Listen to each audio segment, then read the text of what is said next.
Alright, what the fuck is up, my ladies and gents, my magic practitioners, my ceremonialists, and my witches, and my dark clip-off motherfuckers, and my Luciferian brothers and sisters, and my satanic, gothic, vampire, new age, Crips and Bloods, and whatever else I got watching you. What's going on, everybody?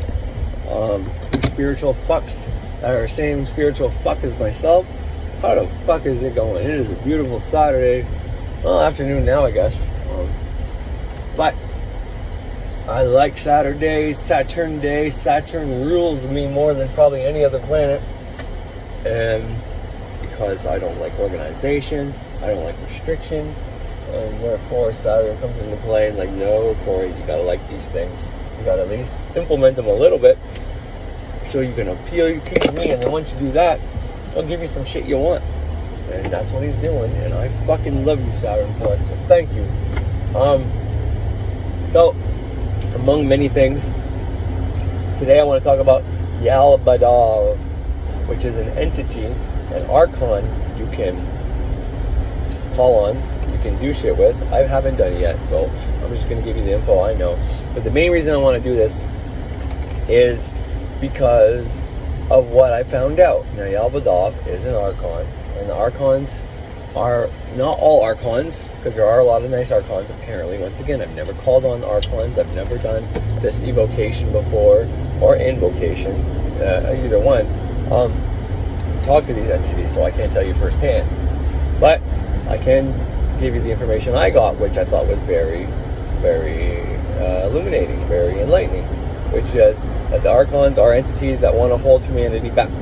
Now, Yalbadav, from the Gnostic story, is the entity that was created. His mother was Sophia. She created him after watching the All God, which isn't, because the Old Testament God is Yalbadav. Okay, spoiler alert. But the real God, the All, that created actually us and everything, is the All Mind, is why everything starts in the mind, is because we're in His mind, okay? Yalbadav is once again another creation in the All Mind, just as we are.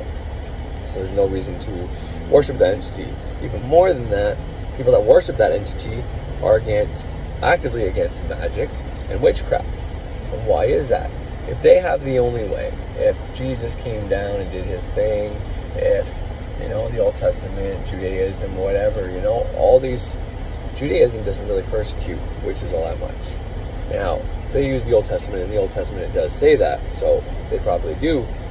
But depending on the sect of Judaism, there is some Jewish magic that is very powerful shit. I've said this before, and it's because I do Kabbalah that I know this. I've heard Frater say it as well. I've researched. I am subscribed to various Jewish apocryphal sites where I get information via email, and some of the things that they say and do is like, man, that's magic, you know? But to them, it's their religion, but yet it's magic. So Jewish magic is very powerful, and a lot of people think Jews rule Hollywood, they have the most money, it's why they were, you know, burned and killed in World War II, which is no different than, the way I look at it is, us witches, okay, we talk about the burning times, us witches get burned. But more recent than that, who was burnt? Jewish people, Judaism, they were burned in concentration camps. Why? Because they had all the money. No different than, you know, people burning the witches because they, you know, they can do anything. They're powerful. They have, you bewitched my husband. No, your husband was actively sleeping with her. She loved him, and yet whenever it came time, he didn't want to fess up in front of his religious buddies, so he blamed it on her that she's a witch and had her killed. And that motherfucker probably suffered a brutal death. Probably couldn't even live with himself, probably coughed himself. Good for him. But point is, the last people that were burned, well, the last people that we were taught are burned. There's other people that were in concentration camps. But anyways, were the Jewish people. Jewish people have Kabbalah, depending on the Judaism sect. Some of them are very like Christianity, in the sense that they don't believe Jesus came. They believe Jesus was a prophet, but when he comes, it's going to be the end, and magic is of the devil and all that. There are some of those, as far as I can tell, but I don't know firsthand, so take that for what it is. But I do know there's Jewish magic out there that Jews do, and I've seen it in Montreal. I was painting houses in Montreal, and we were in $1 million homes, and like 4 blocks were just purely, they looked like the Amish folk, Amish people, the way they dressed and all that, and how they shunned away from material crap. But what am I doing? I'm supposed to be doing that. I'm supposed to be not watching TV like they do. I'm supposed to be not caring about birthdays and gifts and presents. I'm supposed to be not really going out and buying fancy clothes or working a job just to pay my bills. I'm supposed to be working on my transformation and spirituality and shunning all that bullshit until I get a firm grip, and then I can, do what I want. So they're doing magic, nonetheless, whatever you want to say. Anyways, 4 kilometer blocks, like I don't even know how big they were. These were big blocks, okay? And there was like 4 blocks in a row, all connected, that were all the same Jewish people that owned it. And these are $1 million homes in Montreal, down fucking town, and it's all owned by. And now that was all connected. Now after that, there was other people that had houses in between, but there was a lot of Jewish people that lived in that general area. But for 4 fucking blocks, it was all Jewish homes, passed down, families, whatever. That's powerful magic, to have your family line taken care of. And there's no persecution here in Canada. Nobody gets persecuted. I mean, not much. I mean, in Montreal, you hear people talking about, the BLM movement, Black Lives Matter, right? And they fucking absolutely do, and everybody should be behind the Black Lives Matter movement. Every race should be behind Black Lives Matter movement, and not saying all lives matter, and not trying to put their gender up there and comparing it to what they're going through. You'll have your day in the spotlight if that's what you want. If you want your race to die so you can have your limelight in the spotlight, then keep thinking about that. But right now the blacks are persecuted and cops are killing them, and it's in the light, and let's get this problem handled first, and then we can move on to all the other genders that have been being persecuted. Let's focus on one at a time, because if we put too much out there all at once, none of it will get handled. It'll just be thrown aside and trivialed and used as a scapegoat. And let's not do that. Let's help the blacks. Let's help Black Lives Matter. So I don't want to sound racist. Help Black Lives Matter get their fucking justice that they fucking deserve from that fucking that sick, stupid, fucking racist fucking pigs. Okay, let's fucking just deal with that one thing at a time, and then we can work on the other genders that are. Because there's many genders being persecuted. It's not fair to just focus on the one, but at the same time, it's not fair to that one who's been suffering it for a long time, especially in places like Canada, where Canada, like, our worst racists are like the best racists in the United States, maybe. I don't know. I know our racists aren't as bad as the other racists, but nonetheless, there are still sick fucks out there that kill other racists, But it shouldn't happen. But anyways, but you want to talk about a race being persecuted? The Jewish people have always been persecuted. And you can say, well, they do that on purpose. You can say that's a fake, that's a fraud. They just do that to make us, think that they are persecuted, yet they rule the world. It's like, well, we don't know. You can say that all you want, and sure, maybe there's proof of that, or maybe it is what happened. Maybe they suffered all those times, so now they're finally getting taken care of. Maybe it's just the opposite polarity. Everything comes and goes. It waxes and wanes. The Jews are doing good now, but if they don't find a way to keep that, minimize the swing of the pendulum, then it could go the other way.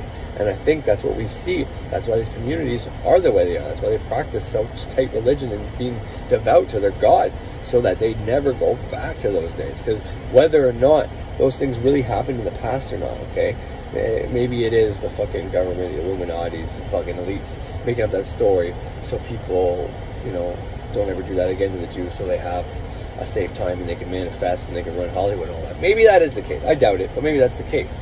But the Jews today who practice that faith, who are of that faith, think that they were persecuted way back when, and if they're not careful, it could happen again. So, nonetheless, they are no different than the black community who reads about their history and know that their entire life they've been persecuted. Now, if that turned out to be all a fake, does that make that fear any less to someone who doesn't know that that's fake? No. That fear is still real. So anyways, that's all I wanted to say about that. I'm going to get off the racist topics because I don't like speaking about race because it's highly polarized and controversial, and I'm not Jewish or black, so I have no right talking about what anybody else has gone through and trying to pretend like I know, because I don't. But all that's to say is the Albadoth, the Bible, the Old Testament God is an entity, is an archon. You can call upon him, but they say the archons don't want us to evolve. They don't want us blind, deaf, and dumb. They don't want us to transform. So, to me, this sounds like a created entity. Now, here's something I'm going to get into that's a little weird. Okay, so armchair occultism. There's a book I really like called Summoning Spirits, and it's definitely got so much information in there, like theory, like how to do ritual, how to make tools, how to make an altar, like diagrams, everything. It's extensive. Okay, it's got the greater ritual, the pentagram. It's got lesser banishing, the other pentagram. It's got middle pillar. It's even got the watchtower, which is something you really need to do if you really want to call stuff into manifestation. Something I don't talk about much because I don't think that's something everybody should do. I talk about the greater ritual of the hexagram because that reduces karma, and I think that's something that people should do if they deserve to have their karma reduced. But to manifest things, putting up watchtower, the opening ritual of the watchtower and the closing is something that's really. But I mean, you need so many things to implement that. You need your tablets, your elemental tablets. You need pentagram or pentacle. You need so much. You need consecrated tools for this shit. So if you're not at that level, you can't just go buy consecrated tools, and at the same time as you're starting the initiation, you start doing this shit. So, but this book has got so much info like that in there that is so useful, it's unbelievable. And the way it begins is talking about how occultists, and you know, I've even said this shit before too, so think of it as you want. You want to call me an armchair, call me an armchair, but you know, I've done armchair occultism, and some things I do speculate on. I speculate from the armchair perspective because I haven't done it yet. Like a lot of evocation, when I talk about entities and stuff, I haven't done a lot of evocation. So the things I speculate on are just that.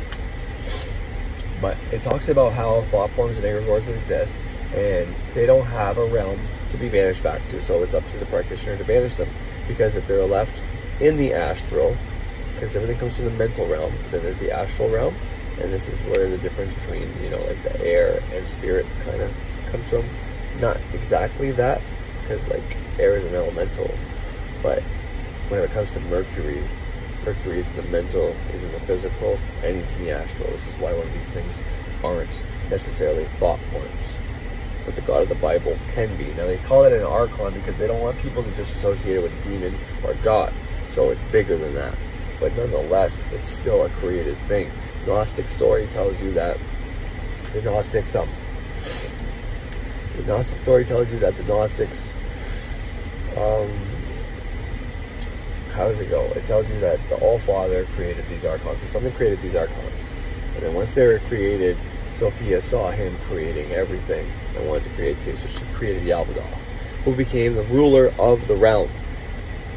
Okay, this entity created by another entity that was created not by humans per se, but I think it was humans. I can't stop speculating on that enough. I treat everything as a fucking thought form, because it most likely is.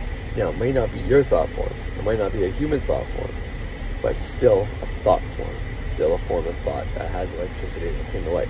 All entities are that, because they're not in the physical.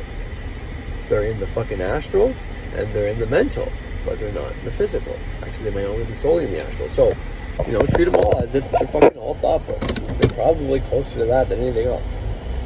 Anyways, give me a moment. I'm going to go in here. But just so you know about the book of Summoning Spirits there, I'm going to play a few clips from that about the lesser banishing, about the greater ritual of the hexagram maybe, and maybe even the watchtower, just so you can know what it's about. So yeah. But I'll do that in a little bit, and then maybe I'll put the PDF on here for you so you can actually pick it up if you want. It's really useful. But yeah, just don't skip ahead to these important things and start doing these important rituals thinking you can just manifest what you want and then fuck yourself up. Alright, so yeah, so I'll be putting on Summoning Spirits, a few parts from it anyways. So, few very important parts.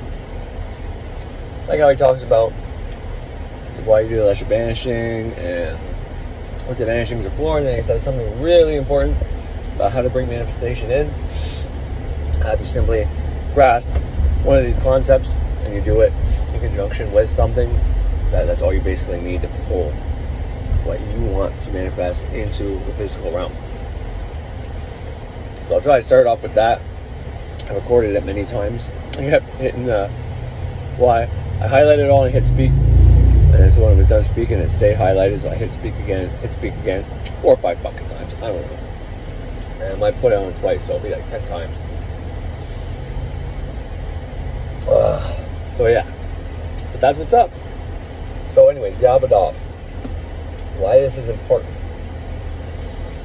it's not really, it's just to illustrate, I guess, maybe feeling polarized against Christianity a little more than usual lately, I don't know, but it's to illustrate that if you believe in the Bible and use the Bible, you really got to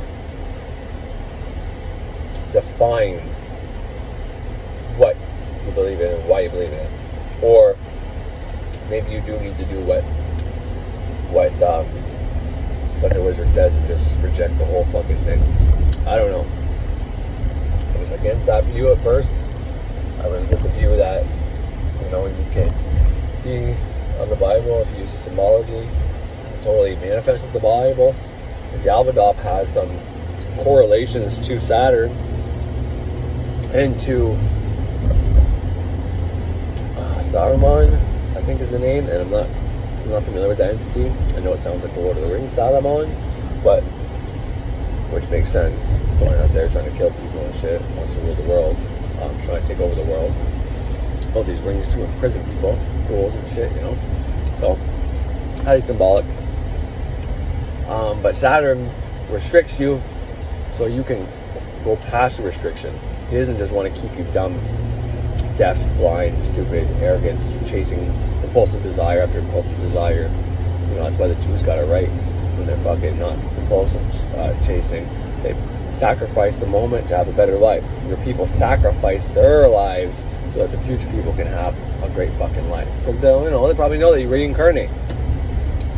And they keep reincarnating. So well fuck, we'll sacrifice this shit right now that these fucking fucks fuck us over. Then all their bloodlines will have to fucking work 9 to 5 for the rest of their life while we live in Montreal and downtown New York in these billion-dollar fucking homes, laughing our asses off because we sacrificed in a shittier time where there was really no billions, there was only kings, and only a few people got to be kings, the rest of us had to be poor.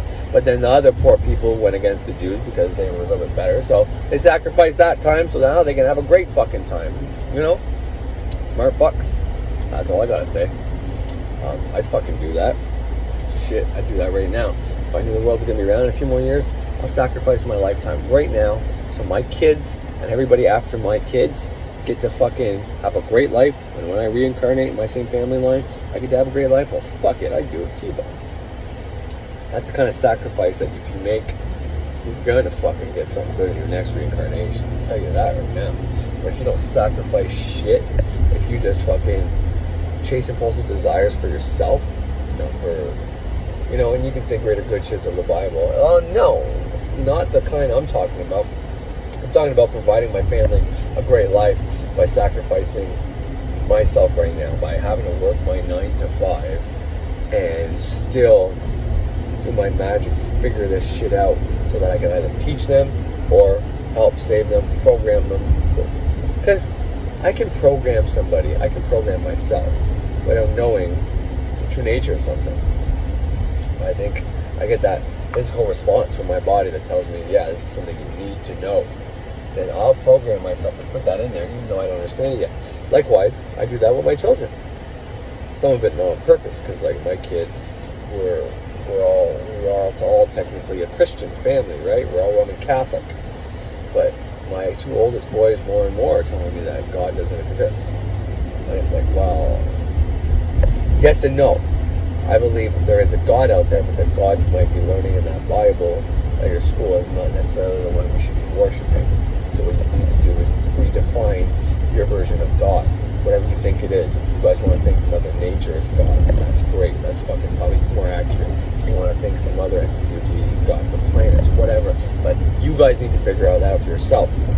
Because of what I listen to and what they're hearing is they're coming to the assumption consciously, not subconsciously, but consciously they're coming to the assumption that there is no God.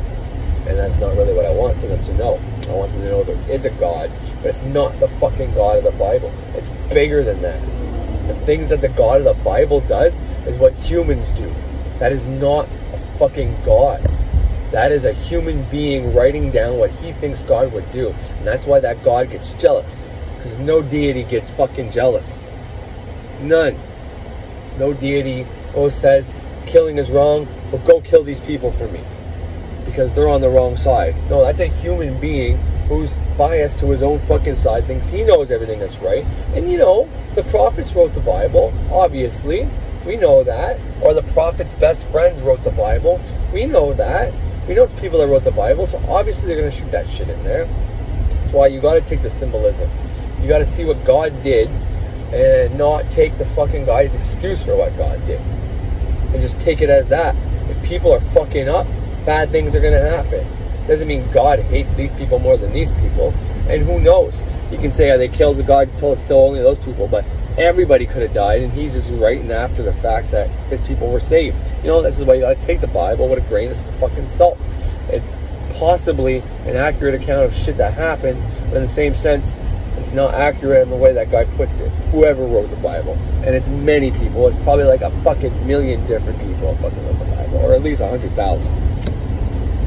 But anyways, Council of Nicaea and 300 something. Apparently that's not accurate, according to somebody. But that fucking guy, who the fuck knows? I mean, some things he knows a lot about and he seems very knowledgeable. And other things it seems like he just speculates. And then he doesn't give you the full answer to. Sometimes he'll really do a really good job and give you a full-length fucking description of where he got the information from, like really telling you the facts and the sources. And then other times, there's nothing. It's like, I thought the Council of Nicaea was true, but it turns out it's not. And then he doesn't tell you what happened. It's like, you can't just say that. You literally just talked about someone else doing that. And then you do it. For something so important as that. It's like, okay, if the Council of Nicaea is not where they figure out the Bible books, that's fine. But tell me where you found it, so I can go look it up and check. But you can't just give me a blanket statement like that. Give me the facts, give me the info. Or are you still polarized against Christianity? You're trying to say, with Christianity. Both. He's polarized against, but he still has sub-fucking programming telling him that that's bullshit. The Bible was created all together at one time when Jesus was around. Like, what the fuck? Anyways, I don't want to get into that. Ugh. Just, some people leave a bad taste in your mouth. I digress. Anyway, so Yalbadov, fucker, he's somebody you can call on. That was the night I was planning this episode. I was writing down shit for this episode. I was learning about shit for this episode to tell you guys about Yalbadov. And that's when the glass broke. Now, it was, like I said, I shot the thing at my cat, pretending to shoot the thing at my cat, and then the glass broke. But nonetheless, I was learning about Yalbadov. I was like, oh man, I was having all these breakthroughs in my mind, like, oh man, this is awesome. Now it all makes sense. That the Yalbadov is an archon, which is a thought form programmed for anybody who believes in the Bible. The Yalbadov is who they accept in, and he gets them to be polarized against magic, to believe that they shouldn't transform themselves, to believe that they need to just blindly follow because God got their best intention, yet he really doesn't give two fucks about them as long as they don't fucking try to change their life in the best way for them possible, you know? And then if there's anybody they hate, then they can actively discriminate against, and they might even send Yalbadov against them. Like, and smash. There goes my thing breaks up saying, oh man. Either I'm on the roll and somebody's trying to give me a hint, or Yalbadov is pissed off I'm coming for him. Shit. No, I don't know. A long time ago I made an episode saying, I can't remember his name, it starts with a J, but it wasn't J, it was a Y, Yalbadov. Was what I meant, is the true way, is the true word I was talking about. But I put this thing together, and it's one of my episodes, but it's Terence McKenna talking about the Gnostic story, the one he likes the best about Sophia, and he talks about Yalbadov, and how he becomes the ruler of the realm. And then after I play my boy Occult Lectures, I forget his name, but it's not his real name. Well, he does say his real name. Anyways, it's got a lot of good information on dark, light stuff, all of it together. Very depolarized in the true sense of, you know, nothing's dark to him, nothing's light to him. It all just is occult knowledge.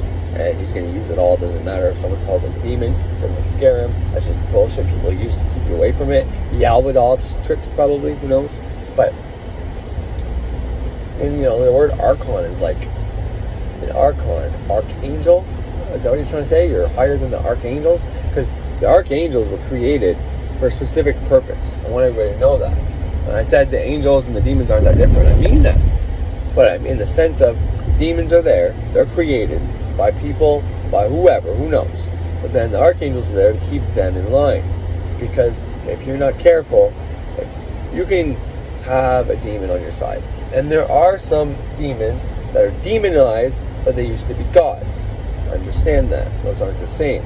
But then there are demons that were always created and intended to be demons. As far as I can tell right now. I'm still digging deep. Because if I can find out that every demon once was a god, then yeah, I can put this whole bitch to rest and just say, you know what, there's no demons. They're all gods. They've been demonized. And if you believe they're a demon, then yeah, they can hurt you and all that. If you don't think they're a demon, then I'm going to do some fucking science experiments, some magic experiments to see how you fuck with these fuckers to not have them fuck with you, basically.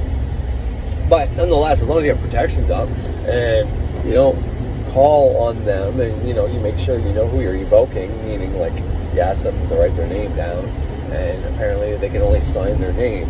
Once again, I don't do evocation. I've done a couple things that are similar to evocation, and I know that sounds vague, but I'm not going to say what it is because I don't want people running off and looking it up and doing it. This is how I was testing the waters. You know, I talked about how I banished representations of demons before, and I would signify addictions and other bad habits of mine as the demons, and then banish them. Well, this is where that kind of played into it. It was really, but it was more of a new agey magic book, and I don't really know about it, so I don't want. Anyways, doesn't matter. But it's as close as I ever got. I made the whole M-I-C-E-L-A, you know, it says, it's like the Ouija board pointer, and it's got M-I-C-L. It's basically to spell, it's the Archangel Michael, okay? But that's what all the letters are separate. M-I-C-E-L-A, whatever, C-H, or C-H-A-E-L, right? So that's me. E-K-L, right? I always look at what the fuck does that mean? It's like Michael, Archangel Michael. That's why he's protecting you right there, so the spirit can't come out of that. The triangle is the first plane of manifestation. You can bring stuff in with a triangle. Understand that you need 3 points to bring something into manifestation. Okay, but that's still just like an entity. It's not nothing like you want to bring in money. You can't bring money through this little fucking thing. You know what I mean? You need to get the spirit of money to come to it, and then get that spirit of money to come into the physical for you, but you have to make a deal. And most people don't like making deals, so. No, I'm just kidding, I don't know. But, point is, that thing, the pointer, when you start doing demonic invocation, you gotta have a lot of, it doesn't even have to be demonic invocation, just evocation, period. You can call in the archangels of every Sephiroth. Every Sephiroth on the Tree of Life is how you would call in an archangel. You know, if you have a lamp, you have a candle, the corresponding candle, you get that light to come in, you burn the right incense, and then you get into that Sephiroth fucking frame of mind, and the planet, the archangel, every planet is associated with an archangel as well. Understand that. They were given these things. And so the planets are all encompassing of a great area, a bunch of shit. Okay? They know a bunch of shit, they can do a bunch of shit. They have all these deities, archangels, and everything under them. But then those separate things, like the archangels, are in charge of the fucking demons. They control the fucking demons. That's what they are to me. Doesn't matter, you don't believe in Abrahamic religion crap, you think that's all it is. Well, it doesn't matter. Okay? If you're gonna fuck with demonic evocation, you want them archangels around. At least in the beginning. Get to be friends with them, find out they tell you, hey, you don't need the archangels, do away with them. You're smart enough to listen to them, and you know, then you deserve whatever the fuck you get after that. Because And the reason I'm saying this stuff is because I don't want people to think because I'm studying in the clip loss and things like that, I'm turning into a dark, wrathful, black magician. I'm not. I'm never going to. I want to be well-rounded. I want to know both sides. I want to know the bottom of the Kabbalah tree, which is the tree of death, and I want to know the tree of life. And I want to know this plane. I want to know everything. So I'm not going to limit to myself to just a little bit of knowledge. Because even in the most dark, even in the most evil, even in the most love and light information, you can find a little bit of the opposite polarity information. You can find a little bit of hate in all that love and light shit. Someone could be talking all love and light shit, and then they start talking about their enemies, how they love them, and they wish they would choke on a chicken bone. And you know, it's like, whoa, what the fuck, where'd that come from? Choking on a fucking chicken bone? You crazy bitch. I knew you fucking got some malice in you. You never fucked with your dark side, you dumb cunt. Go fuck with your dark side for a bit. Then you're gonna want them fuckers to choke on a chicken bone while you're stabbing them in the temple. That's more like it. Let it out, bitch. Come on. It'll feel good. She lets it out, and she's got nothing left. She got rid of that charge that they put on her. She was holding in because she wanted to be love and light. She lets it go, and she's good to go now. Simple as that. Let out that shit, and it's gone. It's fucking gone. You don't even have to worry about it anymore. The more you hold on to it, saying, I'm better than this, I'm better than this. Yeah, well, that's what Anakin Skywalker did when his mom died. He said, I'm better than this, I'm better than this, I shouldn't want to do this. But yeah, you just killed all those motherfuckers. And then he does it again and again and again, and boom, he's Darth fucking Vader. His dark side consumed him. He was done. Took him in. Darth Vader. Polarized. All evil. Is that what you want? No. You want to be the emperor who can do both sides. Well, before he becomes the emperor. When he's still Konstantinos or Emperor. I never even put that together. What was his name? Was it Konstantinos? Palpatine. No, it's Palpatine. Shit. Emperor Pope Constantine. Palpatine. Anyways, he was both. He was both, right? He was polarized. He wasn't polarized. He was depolarized. That's how he could blindly do dark shit behind the Jedi's eyes while being right in their fucking face. Then he goes right to the dark side at the end. He's still controlling everything, making people think the emperor or anyways, I can't think of it, imperial something. But anyways, he is able to do both sides evenly, at least for a while, and then he needs all the clones to back up his plan. His plan was ultimately evil, but he was doing both for the longest time. He was helping Naboo whenever they were being suppressed, and he was letting them be hostage. He orchestrated the whole plan, but technically his plan was to save them, and he grouped the whole fucking thing together. He made it a whole new galaxy order instead of a new world order. It was a whole galaxy order. So, I mean, technically that could be a good thing done the right way, but not the way his ass did it. Anyways, I don't know what I'm talking about Star Wars. I just don't. But don't let your dark side consume you. Don't ever let your dark side consume you. You consume it all. You do what you gotta do. I'm gonna stop it there for now and just realize what I said. Go ahead. Alright, so that was a whole bunch of shit for nothing. Just in my garage right now, chilling, getting shit ready, doing some shit. Sorry about that. I mean to blow smoke in your face. I'm sorry, you probably don't like that. That's how much I care. No. Anyways, so shout out to everybody who watches me. I appreciate it. Wherever you're watching this from. Thank you for tuning in. But yeah, so Yalbadov is the Christian fucking doohickey guy. The Bible fucking demon. And that's really good information to know. If you think you have programming, well, learning this, if you think you have Christian programming. All right, so yeah, I got cut off there, but if you want to get rid of Christian program, looking into that might be helpful. Like I said, do the other thing by Frederick Xavier. Anyways, I gotta go for my mom's birthday supper, so I'm gonna leave you with the information from Summoning Spirits book. How to do, I don't know if I recorded the Lesser Banishing, but I definitely did the Lesser Banishing of the hexagram, and the Watcher, putting out the watchtowers, and a few other key points. And then I'm going to put on the information about Sophia and Yalbadov with a Y, the Gnostic creation story, which is the God of the Bible, was created from the Archon Sophia. So technically he's a leader of the Archons now. You know, make your judgments up about that, and then I'll give you some other information about it. All right.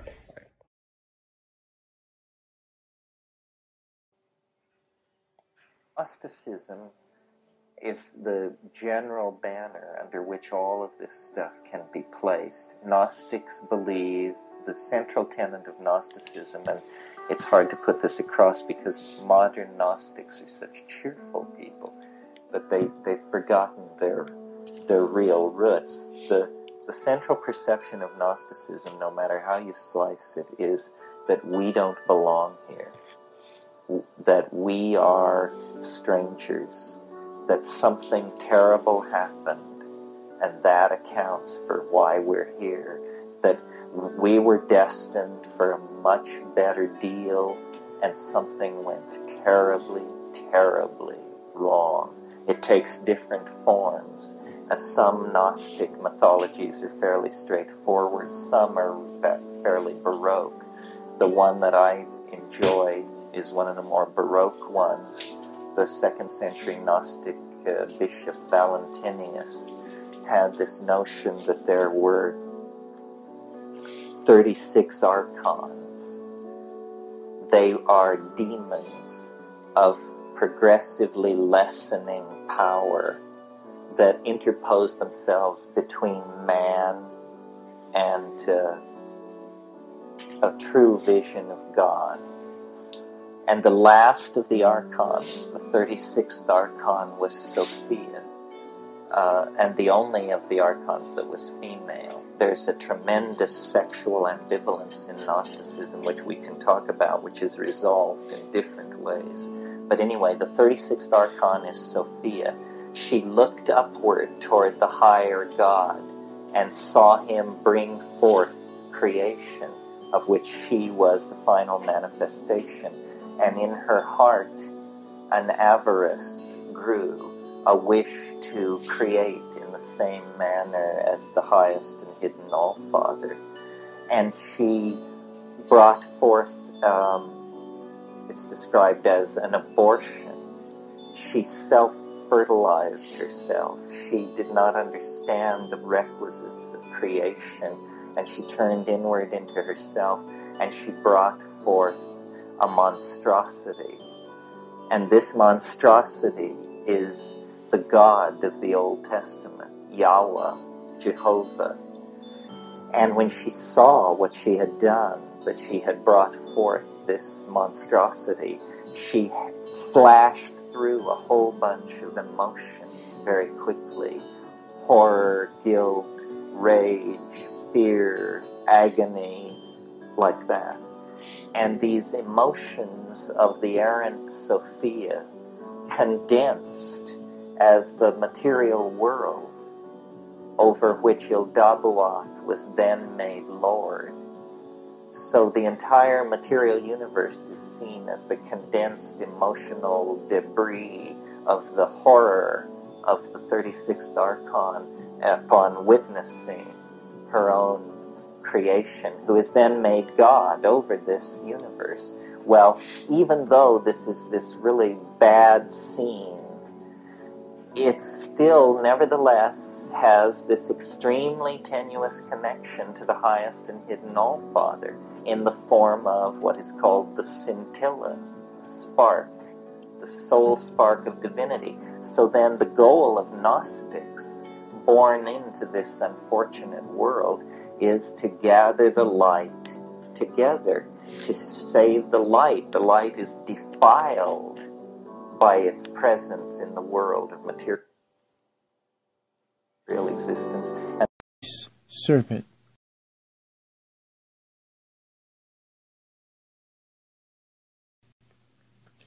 And this your boy Apep Dracon Uraeus 333.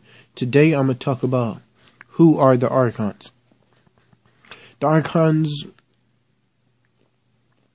anybody could be an Archon. An Archon could be someone that holds you back, but also the Archons, I work with a lot of them, they have the head of a lion and the body of a snake, of a serpent. So this is the Archons. And there's a group of Archons, it's a Gnostic demons, that's what they put in the Bible, the adversary, but it's an Archon. There's a deity, a group of Archons called the Demiurge. And the Demiurge is a group of deities or gods that do not want you to have the sacred knowledge or the make the transition to the astral planes. They want you to reincarnate over and over and over and over and just be dumb, deaf, and blind. You know what I'm saying? So you have different types of enemies. Like I say, you have physical enemies, spiritual enemies. You know what I'm saying? But you know, this is the god Yaldabaoth. He's the leader of Demiurge. Now these entities could help you when it comes to getting material gain, or if you're trying to get rid of somebody, or you're trying to estray somebody. Like if someone is trying to keep you off of your path, you can use them, unless they're using that person to keep you off of your path. But a lot of these archons, they also have the head of a lion and the body of a snake. You can also find these go all the way back to Nubia, because the Gnostics came out of ancient Kemet. But they also, like I said, the Gnostics were the original Christians. Like the Luciferianism has a lot of Gnosticism in ancient Persian stuff. But this is what it is right here. This is the Yaldabaoth. Very, very powerful entity. I worked with him once, but I don't really trust him. But I can work other archons. You know what I'm saying? Because all archons don't try to hold you back. You know what I'm saying? Because you got archons that's working against the government. Just like I said, you have the government that's trying to manipulate the masses. You know what I'm saying? And trying to keep that knowledge away from you. That's your physical enemy. You know what I'm saying? But your biggest enemy is yourself. You know what I'm saying? So I'm not telling you to go around blaming the government or Yaldabaoth, just like how Christians blame Satan on everything. Oh, it was Satan, Satan this, Satan that, Satan this, and yeah, I ain't telling you to go around blaming Yaldabaoth. Yaldabaoth ain't responsible for everything, and the government ain't responsible for everything. You know what I'm saying? Most of the stuff is based on ourselves. You know what I'm saying? Because we gotta most of it are our faults. You can't blame nobody else, because you allow this. You know what I'm saying? I allowed this. All of us allowed this. We sitting here being, well, not me, but I was once one. We was sitting here being dumb watching freaking BET. Well, I didn't watch BET, actually. I was into hanging around with the gang members and stuff like that, and violence and stuff. But that's probably worse. I don't know. But like I say. See, this is the archonities and stuff like that. So this is in Bible the Adversary. So I'm just gonna briefly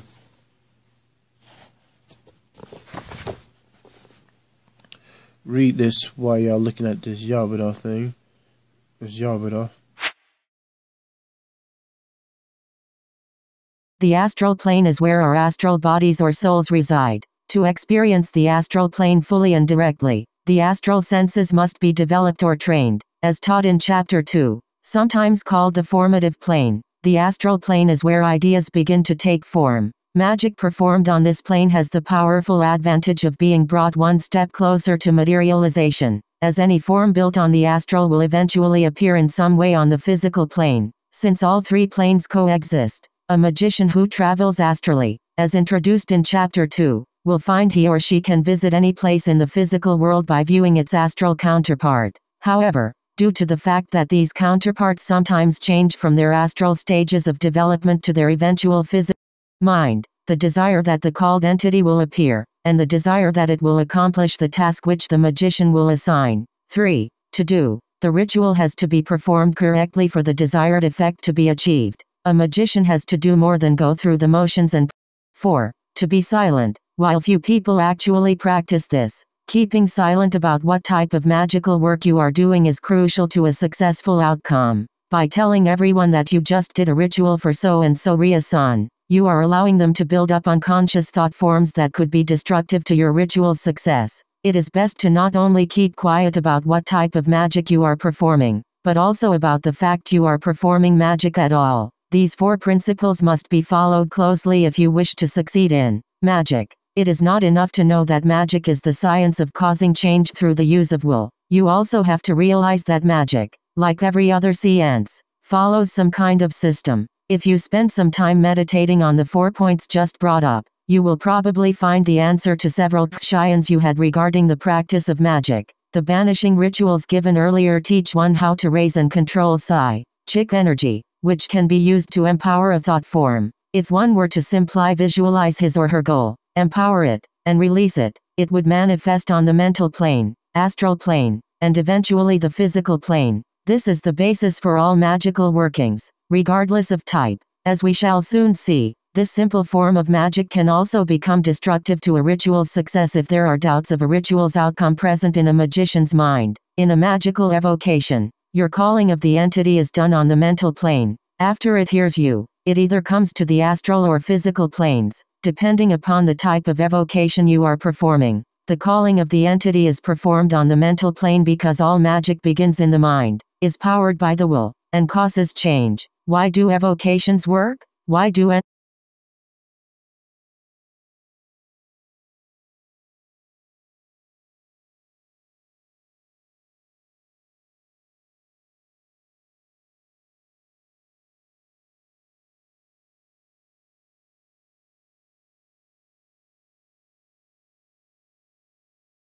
points just brought up, you will probably find the answer to several questions you had regarding the practice of magic. The banishing rituals given earlier teach one how to raise and control psychic energy, which can be used to empower a thought form. If one were to simply visualize his or her goal, empower it, and release it, it would manifest on the mental plane, astral plane, and eventually the physical plane. This is the basis for all magical workings, regardless of type. As we shall soon see, this simple form of magic can also become destructive to a ritual's success if there are doubts of a ritual's outcome present in a magician's mind. In a magical evocation, your calling of the entity is done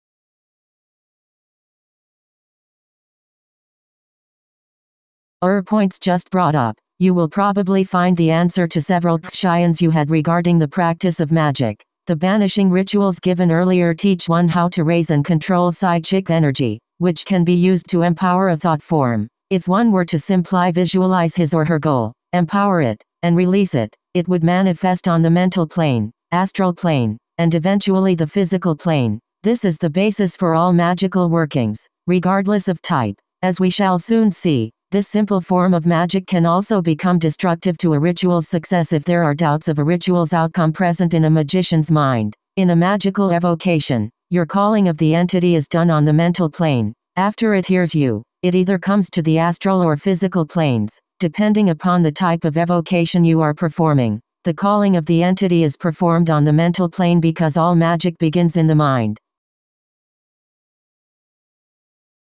Points just brought up. You will probably find the answer to several questions you had regarding the practice of magic. The banishing rituals given earlier teach one how to raise and control psychic energy, which can be used to empower a thought form. If one were to simply visualize his or her goal, empower it, and release it, it would manifest on the mental plane, astral plane, and eventually the physical plane. This is the basis for all magical workings, regardless of type. As we shall soon see, this simple form of magic can also become destructive to a ritual's success if there are doubts of a ritual's outcome present in a magician's mind. In a magical evocation, your calling of the entity is done on the mental plane. After it hears you, it either comes to the astral or physical planes, depending upon the type of evocation you are performing. The calling of the entity is performed on the mental plane because all magic begins in the mind.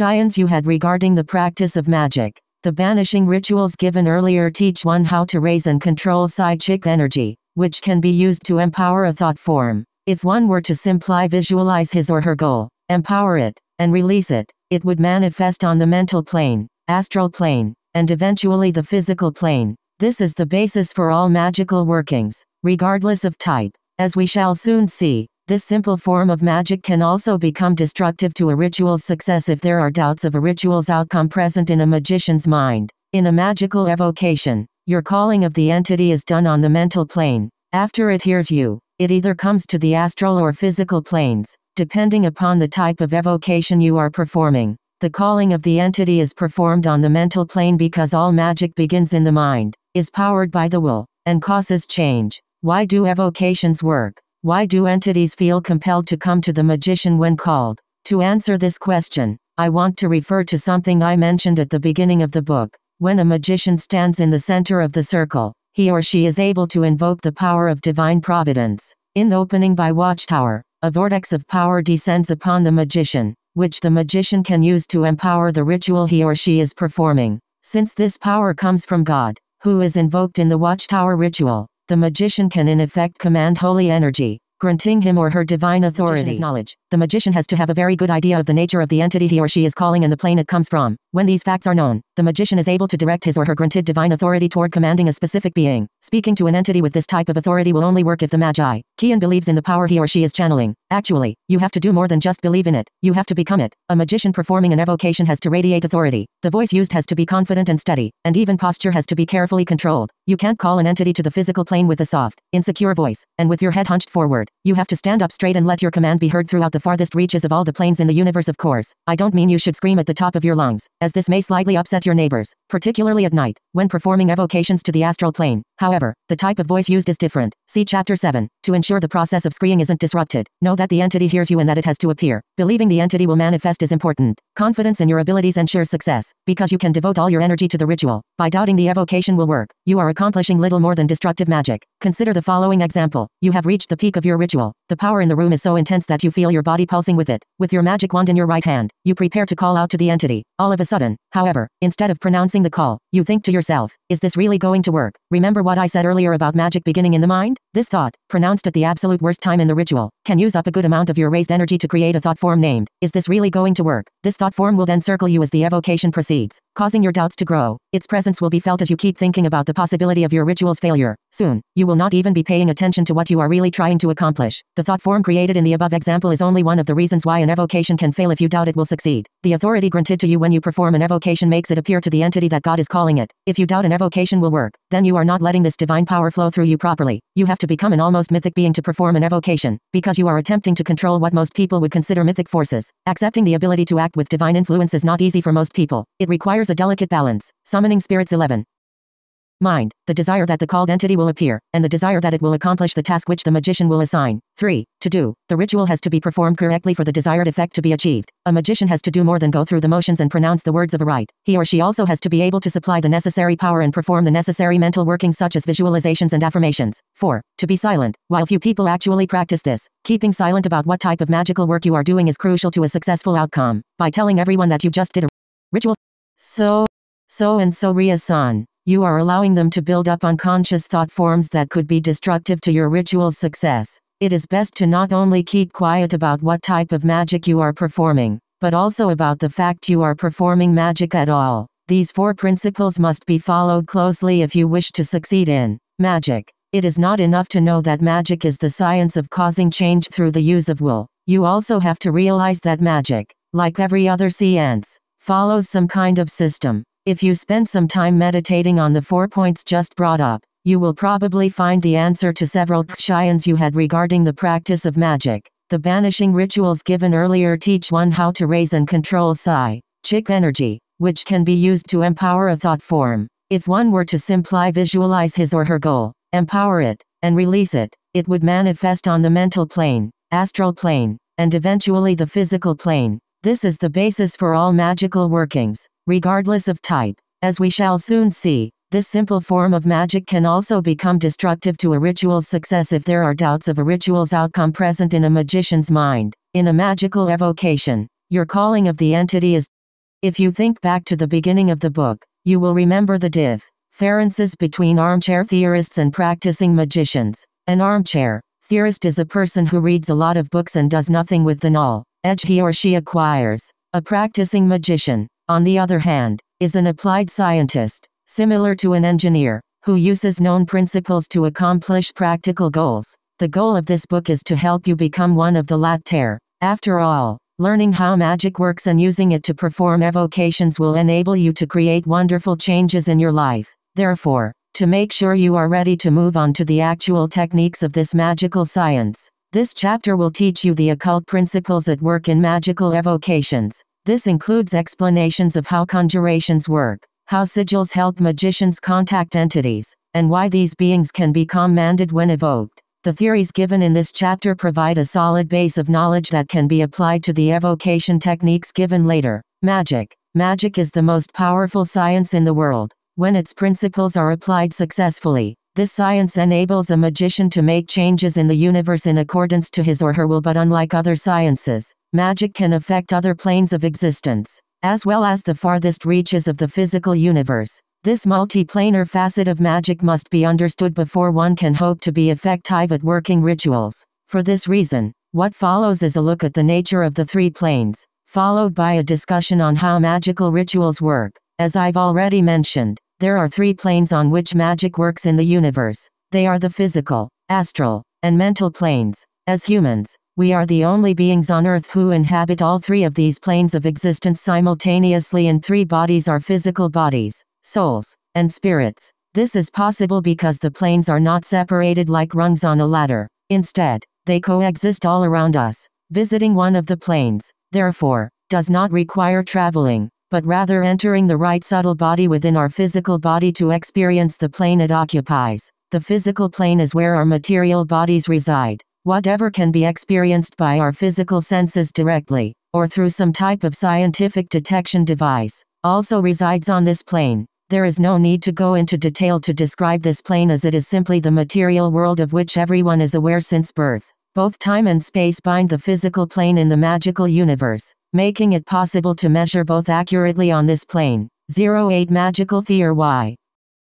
The astral plane is where our astral bodies or souls reside. To experience the astral plane fully and directly, the astral senses must be developed or trained, as taught in Chapter 2, sometimes called the formative plane. The astral plane is where ideas begin to take form. Magic performed on this plane has the powerful advantage of being brought one step closer to materialization, as any form built on the astral will eventually appear in some way on the physical plane. Since all three planes with either your pointer finger or a wand 1, perform the LBRP, making sure to finish the ritual with the Kabbalistic cross 2. Extend your arms to form a cross and say, INR1. Then say, Yod Nun Resh Yod, Yod Nun Resh Yod. Trace each of these Hebrew letters in the air, from right to left, as they are pronounced. See Figure 3.2. Visualize them glowing in the same blue light as the pentagrams in the LBRP3. Extend your arms into a cross once more and say, the sign of Osiris slain 4. Keep your left arm extended and raise your right arm straight up so it is pointing to the ceiling. Your fingers should be together and extended and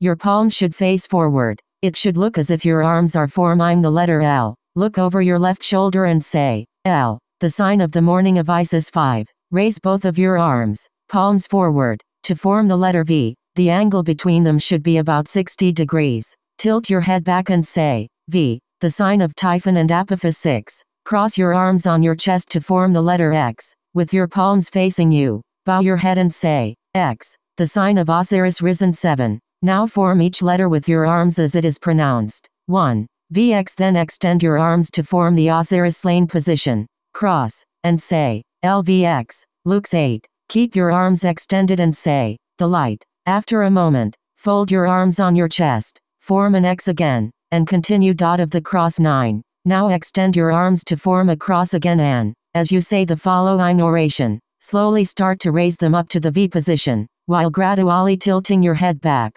Virgo, Isis, Mighty Mother, Scorpio, Apophis, Destroyer, Soul, Osiris, Slain, and Risen, Isis, Apophis, Osiris. Then strongly vibrate IAOEEAO. Your head should be tilted back completely by now and your arms should be in the shape of a V. Become aware of a glowing white brilliance above you and say, let the divine light descend. 10. Slowly lower your arms to form an X on your chest again and, As you do so, feel the divine light descending through your body. Let it energize you for a few moments. 11. Walk to the east of your circle and trace the banishing hexagram of fire in a flaming gold light with your finger or wand, over your still shining blue pentagram. Figure 3.3 illustrates the 4 hexagrams in this ritual. Note, the hexagrams are not attributed to the placement of the elements in the 4 quarters, but rather to the zodiacal placement of each element. Therefore, for this ritual, fire is in the east, earth is in the south, air is in the west, and water is in the north. Then charge your hexagram the same way you charged the pentagrams in the LBRP, this time vibrating Irarita, Arari to 12. Walk to the south of your circle, tracing a white line in the air like in the LBRP. Trace the banishing hexagram of earth with your finger or wand and charge this hexagram, vibrating Irarita, Arari to 13. Walk to the west of your circle, tracing the line of white. Trace the banishing hexagram of air, and charge it as before, vibrating Irarita, Arati to.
The Lesser Banishing Ritual of the Hexagram, BRH. The Lesser Banishing Ritual of the Hexagram can be performed with either your pointer finger or a wand. 1. Perform the LBRP, making sure to finish the ritual with the Kabbalistic cross. 2. Extend your arms to form a cross and say, INR1. Then say, Yod Nun Resh Yod, Yod Nun Resh Yod. Trace each of these Hebrew letters in the air, from right to left, as they are pronounced. See figure 3.2. Visualize them glowing in the same blue light as the pentagrams in the LBRP3. Extend your arms into a cross once more and say, the sign of Osiris slain. 4. Keep your left arm extended and raise your right arm straight up so it is pointing to the ceiling. Your fingers should be together and extended and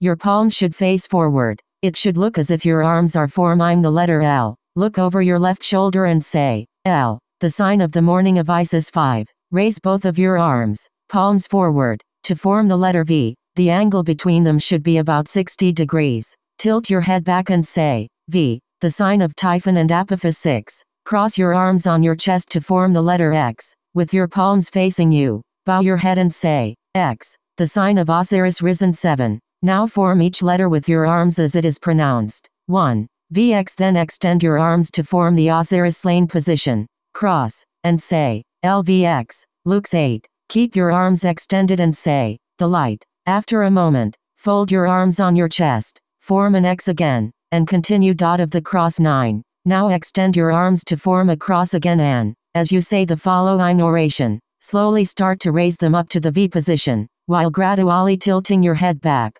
Virgo, Isis, Mighty Mother, Scorpio, Apophis, Destroyer, Soul, Osiris, Slain, and Risen, Isis, Apophis, Osiris. Then strongly vibrate IAOEEIO. Your head should be tilted back completely by now and your arms should be in the shape of a V. Become aware of a glowing white brilliance above you and say, let the divine light descend. 10. Slowly lower your arms to form an X on your chest again and, as you do so, feel the divine light descending through your body. Let it energize you for a few moments. 11. Walk to the east of your circle and trace the banishing hexagram of fire in a flaming gold light with your finger or wand, over your still shining blue pentagram. Figure 3.3 illustrates the 4 hexagrams in this ritual. Note, the hexagrams are not attributed to the placement of the elements in the 4 quarters, but rather to the zodiacal placement of each element. Therefore, for this ritual, fire is in the east, earth is in the south, air is in the west, and water is in the north.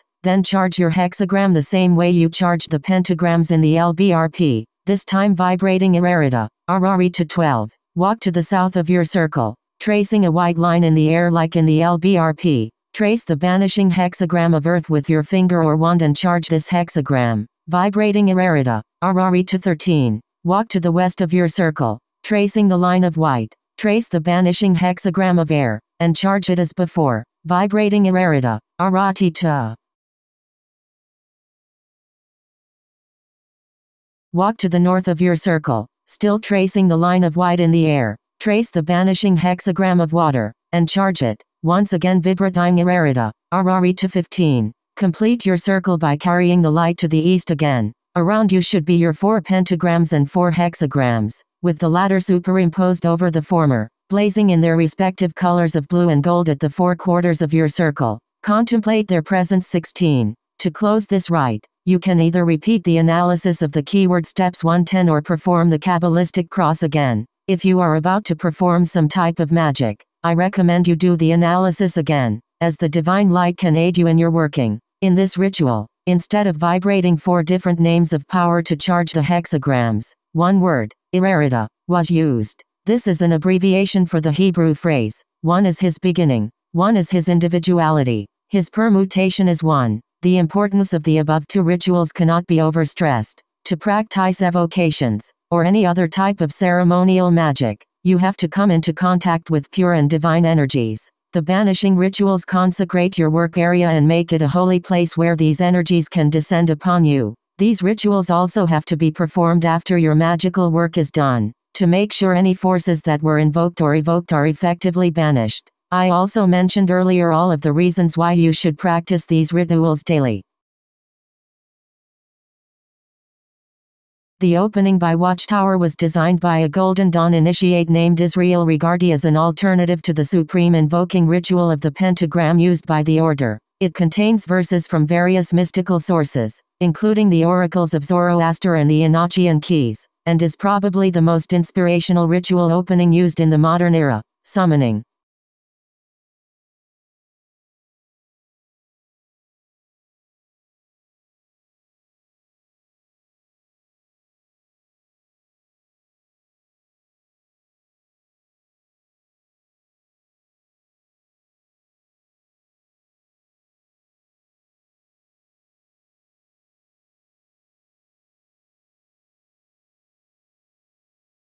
To be truly effective, this ritual should be performed with consecrated magical implements. This includes the 4 elemental weapons and tablets, the Tablet of Union, and the dagger and wand used in the LBRP and BRH. Chapter 4 contains instructions for constructing these tools and Chapter 5 shows you how to consecrate them for use. In the meantime, you should begin practicing this ritual anyway, using much simpler representations of the tools. A feather can be used for air, a candle or match for fire, a cup of water for water, and a wooden bowl of salt for earth. Temporary elemental tablets can also be constructed. A yellow sheet of construction paper in the east will serve as an air tablet, as will a red one in the south for fire, a blue one in the west for water, and a black one in the north for earth.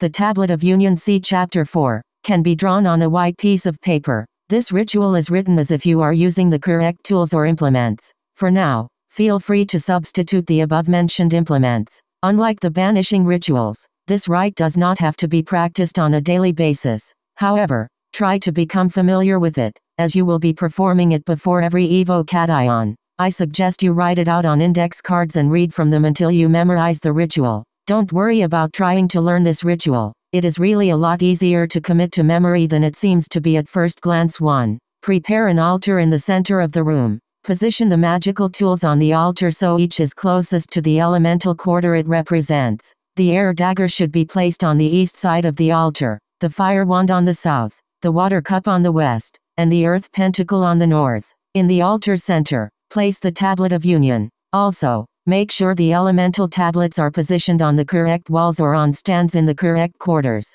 Have your dagger for the LBRP and your wand for the BRH on the southwest and northwest corners of the altar, respectively. Stand behind the altar, facing east. 2. Pick up the dagger used for the LBRP with your right hand and knock on the altar 3 times using its handle. Then walk to the northeast of your circle, moving clockwise, and say loudly with meaning, Hekas, Hekas est bibeloi, Hekas, Hekas est bibelii. This commands all unwanted entities to leave the area because a ritual is about to begin. 3. Moving clockwise, return to your place behind the altar, facing east. Perform the LBRP and the BRH, making sure to finish with the analysis of the keyword. Note, when moving around the altar to pick up the magical tools in the following steps, or when pivoting to face the direction of that tool, always move clockwise.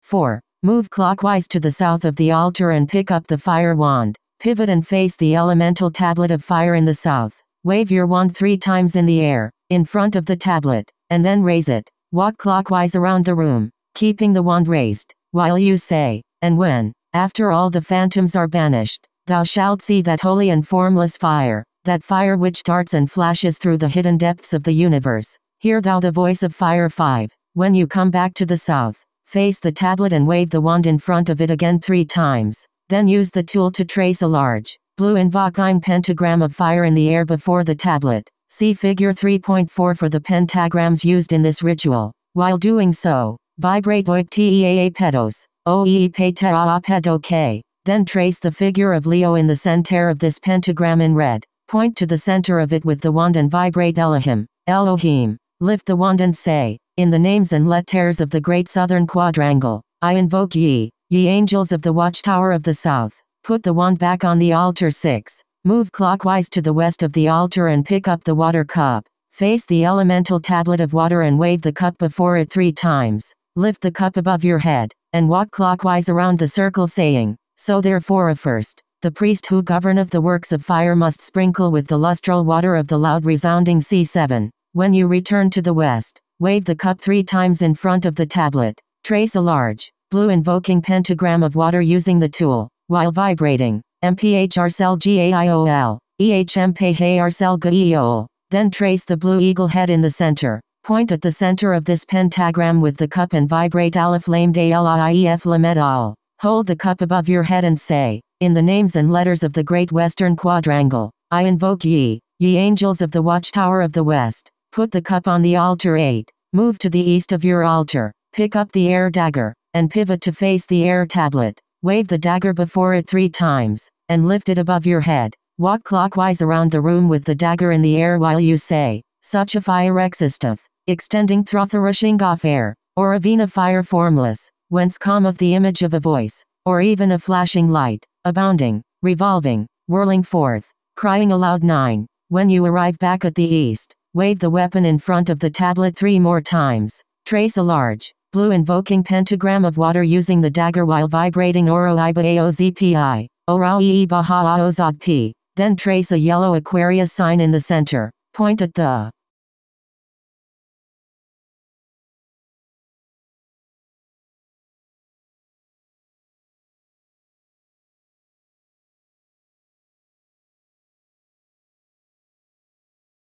Center of the pentagram with the dagger and vibrate Yod Hev Av Har. Yod Hev Av Har. Hold the dagger high and say, in the names and letters of the Great Eastern Quadrangle, I invoke ye, ye angels of the watchtower of the east. Replace the dagger on the altar 10. Move clockwise to the north of the altar and pick up the earth pentacle. Face the tablet of earth and wave the pentacle before it 3 times. Then walk clockwise around the circle with the pentacle high in the air while saying, stoop not down into the darkly splendid world, wherein continually leath a faithless depth and Hades wrapped in gloom, delighting in unintelligible images, precipitous, winding, a black ever-rolling abyss, ever espousing a body unluminous, formless, and void. 11. When you return to the north, wave the pentacle in front of the tablet 3 more times, then trace a large, blue invoking pentagram of earth using the pentacle, while vibrating Emordial Hectiga, Emordial Hectiga. In the center, trace a white Taurus sign, point at the center of the pentagram with the pentacle and vibrate Adonai Adonai,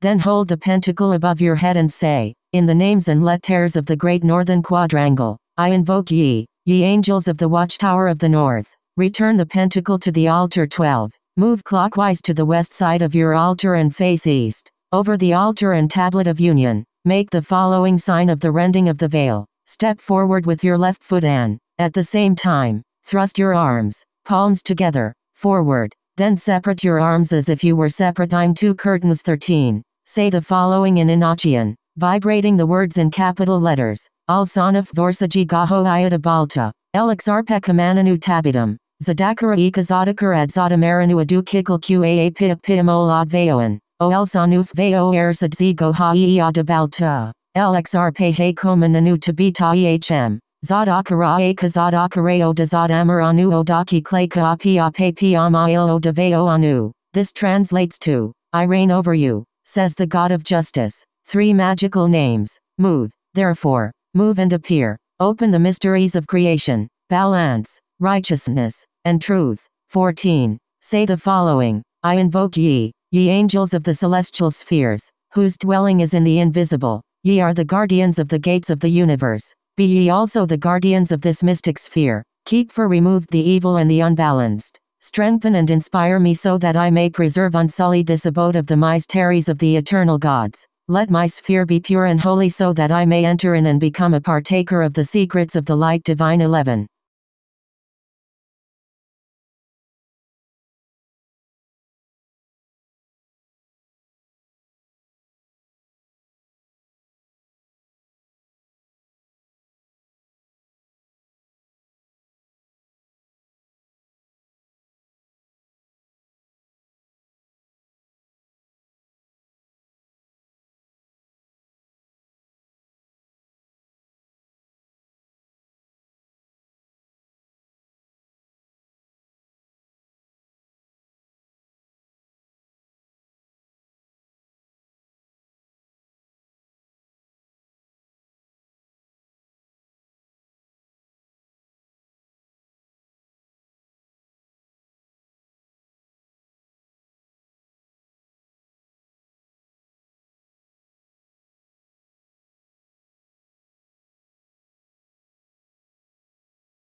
Move clockwise to the northeast corner of your circle and face that direction. Say the following: the visible sun is the dispenser of light to the earth.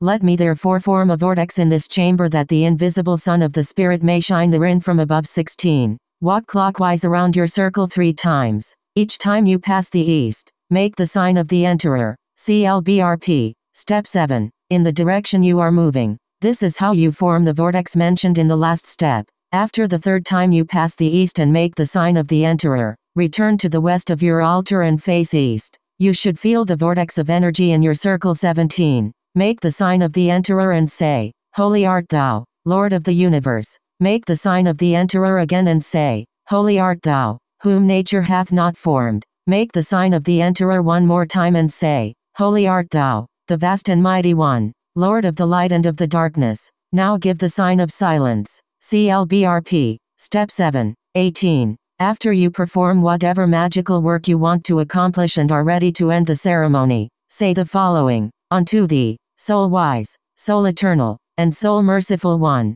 be the praise and glory forever, who has permitted me who standeth humbly before thee to enter into this far into the sanctuary of the mysteries. Not unto me but unto thy name be the glory. Let the influence of thy divine ones descend upon my head, and teach me the value of self-sacrifice so that I shrink not in the hour of my trial, but that thus my name may be written on high and my genius stand in the presence of the Holy Ones. 19. Now walk around the circle 3 times, counterclockwise. Give the sign of the Enterer as you pass the east, in the direction you are walking. The vortex of energy you created earlier should now begin to fade away. 20. Perform the LBRP and the BRH. 21. Say the following, making sure to vibrate the words in capital letters. I now release any spirits that may have been imprisoned by this ceremony. Depart in peace to your abodes and habitations, and go with the blessings of Yeshua Yehovashah. Yeshua Yehovashah. 22. Knock 3 times on the altar with the handle of the dagger you used to perform the LBRP and say,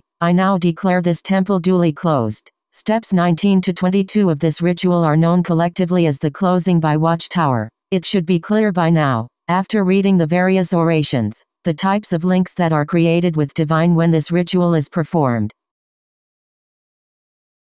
Chapter 4 deals with the construction of all of the magical implements you will need to perform evocations. The period of time you spend training your magical senses and learning the rituals in this chapter is ideal for creating your magical tools this way. Yah Wilberud. YTOPERFORMEVOCATIONSBOTH